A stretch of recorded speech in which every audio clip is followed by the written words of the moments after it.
Hello, എല്ലാവരും സുഖമായിട്ടിരിക്കുന്നു. ഇന്ന് നമുക്ക് ഒരു വെണ്ടയ്ക്ക കറി. ഇത് സ്റ്റൂവും അല്ല, എന്നാൽ മപ്പാസും അല്ല. ഞാനൊരു കറി ഒരു പ്രത്യേക രീതിയിൽ ഉണ്ടാക്കി നോക്കി. ഭയങ്കര ടേസ്റ്റാണ്. അപ്പം ഞാൻ ഓർത്ത് നിങ്ങളെ കൂടെ ഒന്ന് കാണിക്കാം. അപ്പോൾ എങ്ങനെ നമുക്കതൊന്ന് നോക്കാം. ചട്ടി ഒന്ന് ചൂടാവട്ടെ.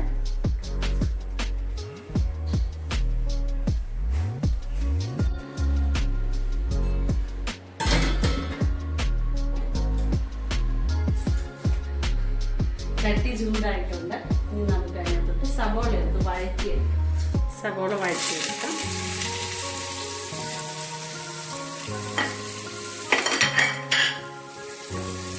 അര ടീസ്പൂൺ ഉപ്പ് ചേർത്ത് കൊടുക്കാം. പെട്ടെന്ന് വെക്കാവുന്ന ഒരു കറിയാണ്.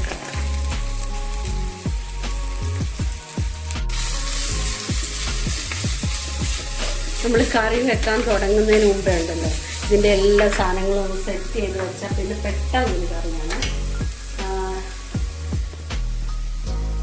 വെണ്ടയ്ക്ക അരിഞ്ഞ് വെച്ചു, തേങ്ങാപ്പാലെടുത്ത് പിഴിഞ്ഞ് വെച്ചു, ഒരു 3 കാഷ്യൂ ചൂടുവെള്ളത്തിലിട്ട് വെച്ചിട്ടുണ്ട്. ഇതിൻ്റെ ഗാർലിക് പേസ്റ്റ്. ഇനി നമുക്കിതിനകത്തോട്ട് 1 ടീസ്പൂൺ ജിഞ്ചർ ഗാർലിക് പേസ്റ്റ് ചേർത്ത്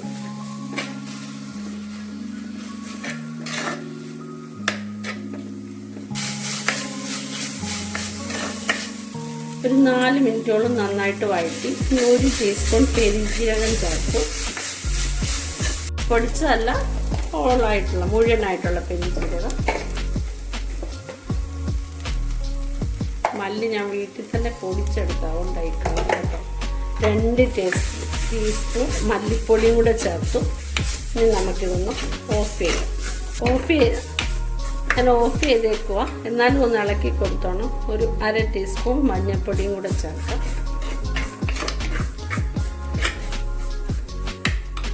ഇനി നമ്മൾ മുമ്പേ 3 കാഷ്യൂ എടുത്ത് വെച്ചെന്ന് പറഞ്ഞില്ലേ, അതും കൂടെ ആ വെള്ളം നല്ല വെള്ളമായിരുന്നു, കഴുകിയിട്ടെടുത്തതാണ്. അതും കൂടെ ചേർത്ത് ഗ്യാസ് ഓഫ്. ചട്ടി ആയതുകൊണ്ട് ആ ചൂട് നിൽക്കും. നമുക്കിതിന് മാറ്റാം. ഇത് നമുക്ക് തണുക്കുമ്പോൾ നന്നായിട്ടൊന്ന് പേസ്റ്റ് ആക്കണം.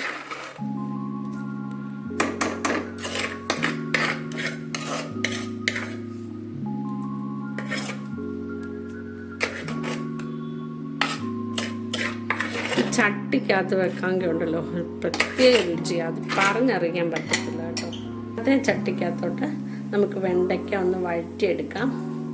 ഒരു 1.5 ടേബിൾ സ്പൂൺ വെളിച്ചെണ്ണ. ഞാനിപ്പോൾ എല്ലാം വെളിച്ചെണ്ണയ്ക്കകത്താണ് വെക്കുന്നത് കേട്ടോ. ഇപ്പോൾ ഡോക്ടേഴ്സ് പറയുന്ന ഏറ്റവും നല്ലത് നമ്മുടെ ശുദ്ധമായ വെളിച്ചെണ്ണ തന്നെയാണ്. മില്ലിൽ ഒന്ന് വാങ്ങിച്ചെടുക്കാമെങ്കിൽ ഏറ്റവും ബെസ്റ്റായിരിക്കും.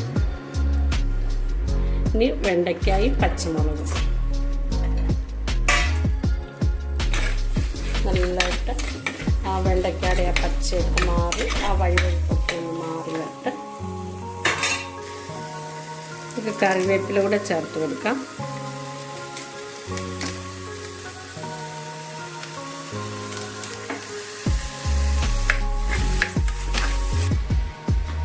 ഇത് നന്നായിട്ട് നമുക്കൊന്ന് പേസ്റ്റ് ആക്കി എടുക്കാം.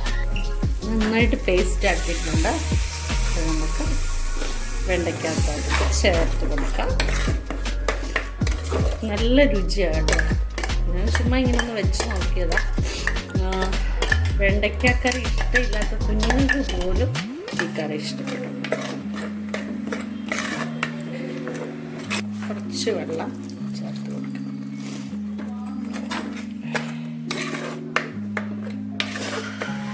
ഒന്ന് തിളച്ച് വരട്ടെ. ഉപ്പൊക്കെ നോക്കാം.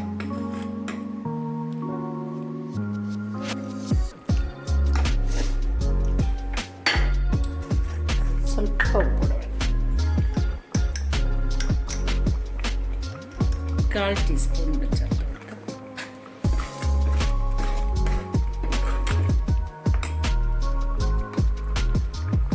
കാൽ ടീസ്പൂൺ ഗരം മസാല. വീട്ടിൽ തന്നെ പൊടിച്ച മസാലയാണ്. നമ്മുടെ വീഡിയോയിൽ അപ്ലോഡ് ചെയ്തിട്ടുണ്ട് ഹോം മെയ്ഡ് ഗരം മസാല കേട്ടോ.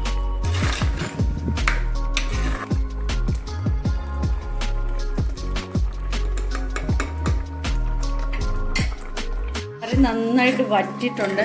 ശരിക്കും പറഞ്ഞാൽ ഈ പരുവത്തിലും കഴിക്കാൻ നല്ല ടേസ്റ്റാണ് കേട്ടോ. ഇനി ഞാനിവിടെ ഒരു മുറി തേങ്ങാപ്പാലെടുത്തിട്ടുണ്ട്, അത് നമുക്ക് ചേർത്ത് കൊടുക്കാം. പാല് കറിക്ക് എത്ര ഗ്രേവി വേണോ അതിനനുസരിച്ച് ചേർത്താൽ മതി കേട്ടോ, മതിയാവും. ഇതൊന്ന് നന്നായിട്ടൊന്ന് ചൂടാക്കി, രണ്ടാം പാല് ഒന്നാം പാല് അങ്ങനെയൊന്നും ചേർക്കണ്ട, നല്ല കുറുകിയ പാലെടുത്ത് കുറച്ച് ചേർത്താൽ മതി. ഗ്യാസ് ഓഫ് ചെയ്തു, നമ്മുടെ കറി റെഡിയായി. ഇനി ഇതിപ്പം നല്ല ടേസ്റ്റ് ഉള്ളത് കൊണ്ട് ഞാൻ ഇനി ഇതിന് കടുകൊന്നും താളിച്ച് ചേർക്കുന്നില്ല. നമ്മൾ ഒത്തിരി എണ്ണ ചേർക്കുന്ന അത്ര ശരീരത്തിന് നല്ലതല്ലല്ലോ. ഏത് വെളിച്ചെണ്ണയാണ് നല്ലതെന്ന് പറഞ്ഞാലും ഇപ്പം 2 പ്രാവശ്യം നമ്മൾ ഉള്ളി വഴറ്റിയതിനും പിന്നെ വെണ്ടയ്ക്ക വഴറ്റിയെടുത്തതിനും ചേർത്തു. ഇനി അതല്ല, താളിക്കണമെന്ന് തന്നെ നിർബന്ധമുണ്ടെങ്കിൽ വെളിച്ചെണ്ണയ്ക്കകത്ത് ഉള്ളിയൊക്കെ വറുത്തിട്ട് താളിച്ച ഒന്നുകൂടെ ടേസ്റ്റ് കൂടും. പക്ഷെ അതിൻ്റെ ആവശ്യമില്ല, ഇപ്പം തന്നെ നല്ല ടേസ്റ്റാണ്, ഗ്യാരണ്ടി. എല്ലാവരും ഒന്ന് കറി വെച്ച് നോക്കണം. എന്നിട്ട് നമ്മുടെ ചാനൽ ലൈക്കും ഷെയറും സബ്സ്ക്രൈബും ഒന്നും ചെയ്യാൻ മറക്കരുത്. ഓക്കെ, കർത്താവ് എല്ലാവരെയും ധാരാളമായി അനുഗ്രഹിക്കട്ടെ. Okay, bye bye.